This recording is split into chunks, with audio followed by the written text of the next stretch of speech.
Hello students.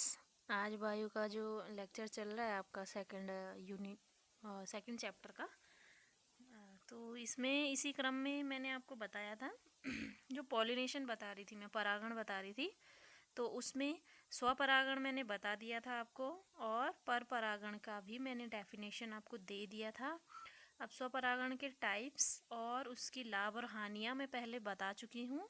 आज मैं बात करूंगी पर परागण की, और पर परागण की जो विधियां होती हैं, किन किन विधियों द्वारा पर परागण होता है, और पर परागण के लाभ व हानियों की मैं आज बात करने जा रही हूँ। ठीक है, देखो पहले ही इस पहली स्लाइड में ही क्या है, देखो दो अलग अलग फ्लावर आपको दिख रहे हैं। ठीक है, तो क्या होगा जब क्या होते हैं किसी एक प्लांट के पौधे के किसी एक पौधे के पुष्प जो होते हैं उसके पुंकेसर उड़ के कहाँ चले जाते हैं। जैसे यहाँ पे जा रहे हैं, देखो ये उड़ के कहाँ पहुँच गए, किसी दूसरे पुष्प के वर्तिकाग्र तक पहुँच गए, यानी वर्तिकाग्र तक बोलो, फीमेल पार्ट तक बोलो, वहाँ तक पहुँच जाते हैं। तो ये क्या कहलाता है, क्रॉस पॉलिनेशन। और सेम चीज़ यही है कि इस वाले पुष्प के जो परागकण हैं वो दूसरे वाले पुष्प के वर्तिकाग्र तक जब पहुँच जाते हैं तो वो क्या कहलाता है, पर परागण कहलाता है। ठीक है ना, तो ये आपस में दोनों के लिए हो सकता है। ठीक है, हो गया। तो जब एक पुष्प के परागकण क्या करते हैं, किसी अन्य पुष्प के वर्तिकाग्र तक पहुंचते हैं और उसमें फ्यूजन करवाते हैं, तो ये क्रिया क्या कहलाएगी, क्रॉस पॉलिनेशन कराएगी। चलो आगे चलते हैं। पर परागण की विधियां हैं।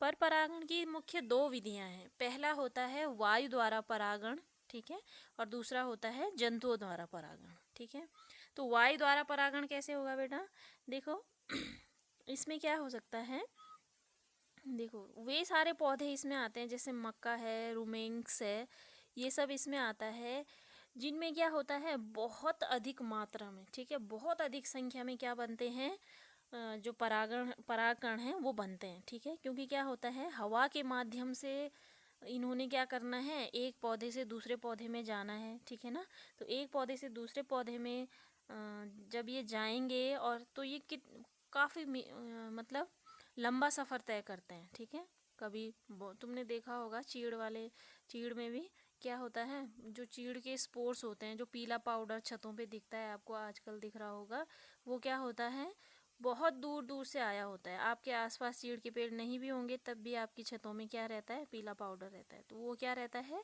चीड़ के परागकण रहते हैं, जो वायु के माध्यम से परागित होकर एक स्थान से दूसरे स्थान को पहुंच चुके हैं। ठीक है ना, तो वायु परागण जनरली उन पुष्पों या उन पौधों में होता है जो जिनके पुष्प क्या होते हैं, छोटे होते हैं और आकर्षण रहित होते हैं। ठीक है ना, तो इसमें एग्जाम्पल मैंने लिखे हुए हैं मक्का, और यहाँ पे मैंने बना भी रखा है, देखो कि जो ये मेल इन्फ्लोरेसेंस है, इसमें यहाँ जो क्या होंगे, परागकण होंगे, ठीक है, वो उड़ के क्या होंगे, या तो कहीं दूर दूसरे प्लांट में क्या हो जाएंगे, चले जाएंगे। ठीक है, तो ये सब है। अब दूसरा चलते हैं, दूसरा है जंतु परागण। जंतु परागण में क्या होता है कि जो पुष्प होते हैं, ठीक है, पुष्प होते हैं, उन पुष्पों में परागण के लिए कौन जिम्मेदार होते हैं, कुछ जंतु, जैसे कीट, पक्षी, चमगादड़, घोंघे, चींटियाँ, मधुमक्खी, ये सब कीट में आता है, कीट वगैरह। कीट में जैसे बटरफ्लाई आपने ले लिया, मधुमक्खी आपने ले लिया, ठीक है, और क्या बोला मैंने, भंवरा, ये सब किस में आते हैं, कीट में आते हैं। बाकी पक्षियों द्वारा होगा, चमगादड़ द्वारा होगा, और घोंघों द्वारा जब क्या होता है, परागण होता है। अब इनके द्वारा कैसे परागण होता है, क्या क्या इसके प्रकार हैं। ठीक है, तो जो जंतु परागण होता है वो निम्न प्रकार का होता है। पहला है, देखो कीट परागण। ठीक है, कीट परागण में मधुमक्खी है, तितली है, भौरा है आदि जो कीट होते हैं वो क्या करते हैं, एक पुष्प पर, अब ये वाला जो कीट परागण होगा इसमें क्या होगा, जनरली इन कीटों को अट्रैक्ट करने के लिए, आकर्षित करने के लिए पुष्प क्या होने चाहिए, रंगीन होने चाहिए। ठीक है, कलर, अच्छा कलर होना चाहिए, चमकीले, ब्राइटनेस उनमें होनी चाहिए। ठीक है, चमकीले होने चाहिए। और थर्ड चीज़ उनमें क्या होना चाहिए, मकरंद होना चाहिए, तभी क्या होते हैं, जो कीट हैं वो पुष्प की ओर आकर्षित होते हैं। ठीक, तो जैसे ही कीट भंवरा कोई भी क्या करता है, एक पुष्प पर बैठता है तो उसकी बॉडी में क्या हो जाते हैं, जो पोलन ग्रेन्स होते हैं, जो परागकण होते हैं, वो क्या होते हैं, चिपक जाते हैं। ठीक है।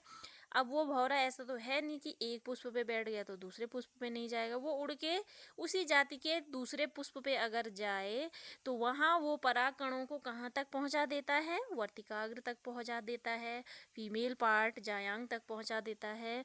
और जिस प्रकार से क्या हो जाता है, फिर पॉलिनेशन हो जाता है, परागण हो जाता है। ठीक है, तो आ गई बात समझ में। तो उसकी बॉडी से क्या होंगे, परागकण झड़ के दूसरे पुष्प पर पहुंच जाएंगे। ठीक, इसी का दूसरा है जंतु परागण में पक्षी परागण। ठीक है, इसको जो इंग्लिश में मैंने लिखा हुआ है, जैसे कीट परागण में मैंने ऑन्टोमोफिली लिखा हुआ है, इसमें ऑर्निथोफिली लिखा हुआ है पक्षी परागण में, तो कभी कभी यही आ जाता है आपका 1 नंबर का। ठीक है, अब आपको पक्षी परागण तो पता है, लेकिन आपको ऑर्निथोफिली पता ही नहीं है। ठीक है, तो इसलिए मैंने दोनों वर्जन में लिख लिया है आपके। देखो यहाँ पे क्या होगा, पक्षियों द्वारा क्या होता है, पक्षी भी उन्हीं पुष्पों की ओर आकर्षित होते हैं जो क्या होते हैं, बड़े हों साइज में। और ऐसा नहीं कि पक्षी बैठे और फूल ही टूट जाए, तो वो टिकेगा कैसे। ठीक है, तो क्या, जो बड़े फूल होते हैं रंगीन होते हैं, ठीक है, चाहे वो फिर उनमें खुशबू न हो, ठीक है, लेकिन जिनमें मकरंद का बहुत मतलब काफ़ी अमाउंट में क्या होता है, स्राव होता है, उन पुष्पों में जो परागण होता है वो पक्षियों द्वारा होता है। ये मैंने यहाँ पे एक जो ये पक्षी बनाई हुई है, ठीक है, ये बिग्नोया का जो पुष्प है उस पे बैठी हुई है हमिंग बर्ड, जिसको आप मतलब घर गांव में गुथनी, उससे भी छोटी होती है हमिंग बर्ड। ठीक है, आपने देखी होगी ये ग्रीन कलर की, जिसको आप बोलते हो कि उड़ते हुए अंडे देती है। ठीक है, तो ये वही वाली है। इसके अलावा जो सेमल और 1-2 प्लांट और हैं, उनमें कौवे या फिर मैना द्वारा क्या होता है, ये देखिए यहाँ पे चित्र, मैना क्या कर रही है, सेमल के पुष्पों को वहाँ मकरंद के लिए बैठी हुई है। अब इसकी बॉडी में देखो यहाँ पे क्या होगा, पुष्प का रसपान कर रही है, तो क्या होगा, इसकी गर्दन पे, चोंच पे या पैरों पे क्या हो जाएंगे, परागकण चिपक जाएंगे। और फिर ये दूसरे पौधे में जाएगी और वहाँ पुष्पों पे मकरंद चूसेगी, तो वहाँ क्या हो जाएगा, फिर इस पुष्प के परागकण वहाँ तक पहुँच जाएंगे। ठीक है, तीसरा है देखो मेलेकोफिली। ठीक है, मेलेकोफिली में क्या होता है, जो घोंघे होते हैं, ठीक है, घोंघों द्वारा परागण होता है। ठीक है, घोंघों द्वारा परागण होगा तो जो जमीकंद और कुछ स्नेक प्लांट्स जिन्हें बोलते हैं हम सर्पपादप, उनमें क्या होता है, घोंघों द्वारा क्या होता है, परागण होता है। ठीक है ना, घोंघे की तो बॉडी भी वैसी भी लसली सी चिपचिपी होती है, तो उसकी बॉडी पे क्या हो जाते हैं, परागकण चिपक के एक स्थान से दूसरे स्थान, दूसरे पुष्प पर पहुंच जाते हैं। ठीक है, नेक्स्ट टाइप है बेटा जंतु परागण का कीरोप्टेरिफिली। ठीक है ना, कोई कायरोप्टेरिफिली भी बोलता है। ठीक है, तो कचनार और कदम्ब जो जंगली पुष्प हैं आपके, या जंगली पादप हैं ये, तो इनमें चमगादड़ों द्वारा ही क्या होता है, परागण होता है। ठीक है ना, तो ये देखो इसमें थर्ड चित्र है, इसमें दिखा भी रखा है, पुष्पों पे बैठ रहा है चमगादड़। ठीक है, तो क्या करेगा, अपनी बॉडी में अपने पंखों पे क्या ले जाएगा, इन पुष्पों से परागण लेके चला जाएगा। ठीक है, तो अब नेक्स्ट है आपका चीटी परागण। ठीक है, अब जो पुष्प बहुत छोटे होते हैं और जिनकी क्या होती है, मतलब आकार भी छोटा होता है, और जिनके पौधों के मतलब जो खुद पौधे भी बहुत छोटे होते हैं, तो उनके पुष्प भी छोटे रहेंगे, तो उनमें क्या होता है, बड़े किसी जंतु का बैठना क्या नहीं हो पाता है, संभव नहीं हो पाता है। तो उनमें सिर्फ क्या होता है, चींटियाँ ही उन फूलों का मकरंद चूस पाती हैं या रस ले पाती हैं। तो इस तरह से चींटी क्या बन जाती हैं, माध्यम बन जाती हैं परागण का, क्योंकि वो एक पुष्प के बाद क्या होंगी, दूसरे पुष्प पर जाएंगे। हो सकता है मेल जो फ्लावर है उससे फिर वो क्या करे, फीमेल फ्लावर पे जाए, तो वहाँ क्या करा देगी, वो परागण करा देगी। उसकी बॉडी में क्या होंगे, ये देखो यहाँ पे, उसकी बॉडी पे परागकण चिपक कर चले जाएंगे एक स्थान से दूसरे स्थान। ठीक है, अब इसका तीसरा टाइप है, ठीक है, जल परागण। ठीक, जल परागण है, वायु परागण हो गया, जंतु परागण हो गया है, तीसरा टाइप है जल परागण। जल परागण में देखो 2 प्रकार के होते हैं ये। ठीक है, कोई भी पौधे जो क्या होते हैं, पानी से थोड़ा सा ऊपर रहते हैं। ठीक है, मतलब जो उनके जो फीमेल सेक्स ऑर्गन है और मेल सेक्स ऑर्गन है, या तो पानी में जल निमग्न रहेंगे, पूरे डूबे हुए रहेंगे। ठीक है, या फिर क्या होंगे, पानी के ऊपर ऊपर ही ऊपरी सतह पर क्या रहेंगे, तैरते रहेंगे, बाकी की बॉडी क्या रहेगी, नीचे रहेगी, ठीक है ना।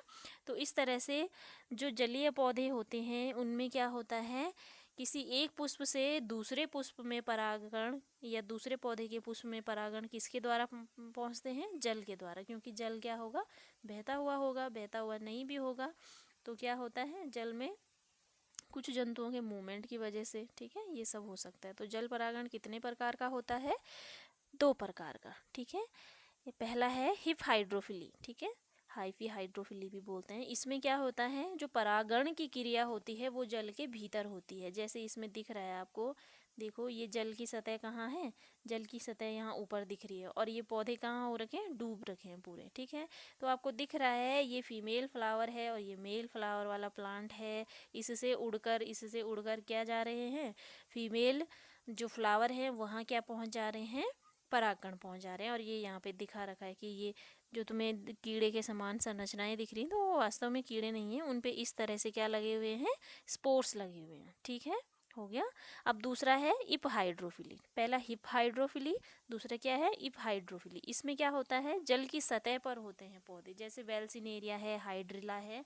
तो इनमें क्या होता है, पानी के साथ तैरते हुए एक प्लांट से या एक मेल प्लांट से दूसरे फीमेल प्लांट को क्या पहुंच जाते हैं, परागकण पहुंच जाते हैं। तो ये हमेशा याद रखना कि कभी भी क्या है, क्या नहीं होता है, मतलब ऐसा नहीं होगा कि जो फीमेल पार्ट होगा या फीमेल जो प्लांट होगा उसके ऑर्गन्स कहीं मेल प्लांट को ढूंढने जाएंगे, ठीक है, ऐसा नहीं होता है।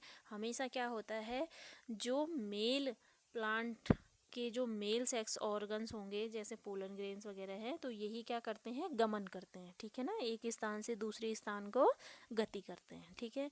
इसमें देखो यहाँ पे वेल्सिनेरिया का एग्जाम्पल इसने दे रखा है, ठीक है, पॉलिनेशन बाय वाटर इन वेल्सिनेरिया। ये देखो फीमेल फ्लावर है, अब फीमेल फ्लावर में यहाँ पे देखो ये स्टिग्मा दिखा रखा उसने।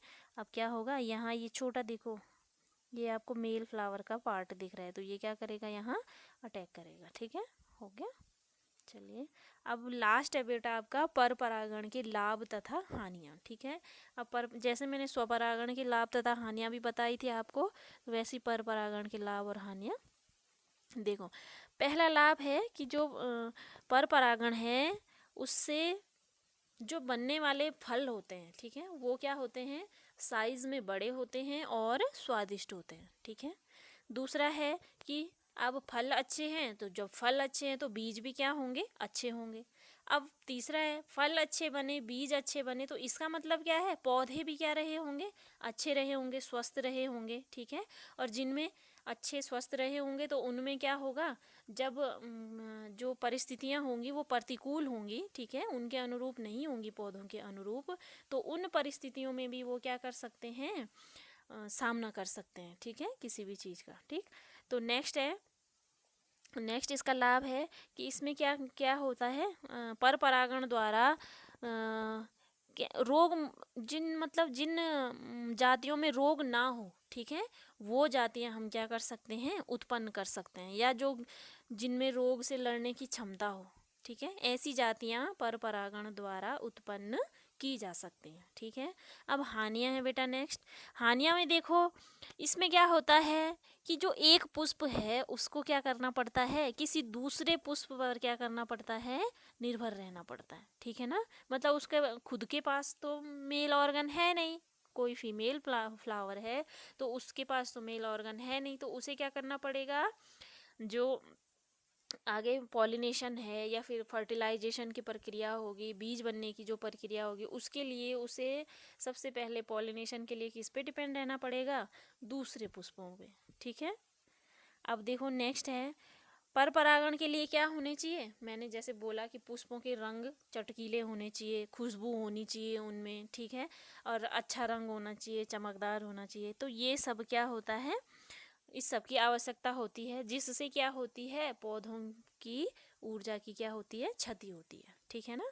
तो क्योंकि ये सब पौधे को ये सब बनाने में भी तो एनर्जी लगेगी, ठीक है।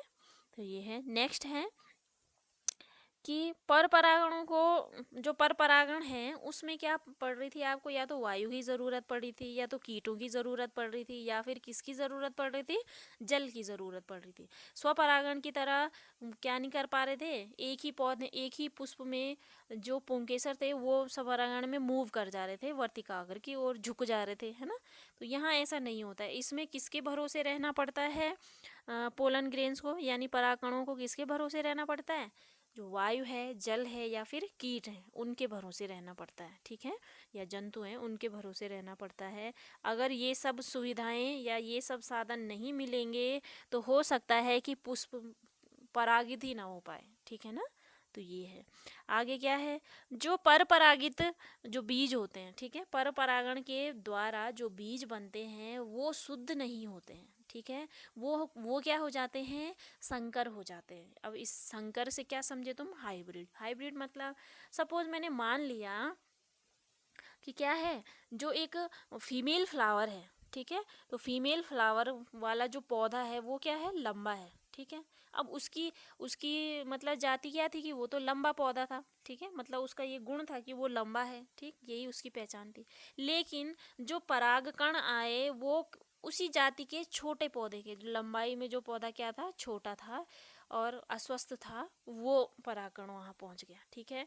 तो अब जब पॉलिनेशन हो जाएगा, ठीक है, फर्टिलाइजेशन हो जाएगा, फिर जो बीज बनेंगे या जो फल बनेंगे, आगे फलों के द्वारा जो बीज बनेंगे वो क्या हो जाएंगे, न तो उनमें मतलब पूरी तरह से शुद्ध माता के लक्षण हो पाएंगे, ना ही माता के मतलब जो फीमेल फ्लावर है, ठीक है, ना ही मेल फ्लावर या मेल प्लांट के रहेंगे, ठीक है। उसमें क्या हो जाएगा, मिश्रित रूप हो जाएगा दोनों का, शुद्ध लंबे का और शुद्ध बोने का, ठीक है। तो इस तरह से जो बीज बनेंगे वो क्या हो जाएंगे, संकर बीज बन जाएंगे, शुद्ध बीज नहीं बन पाएंगे, ठीक है।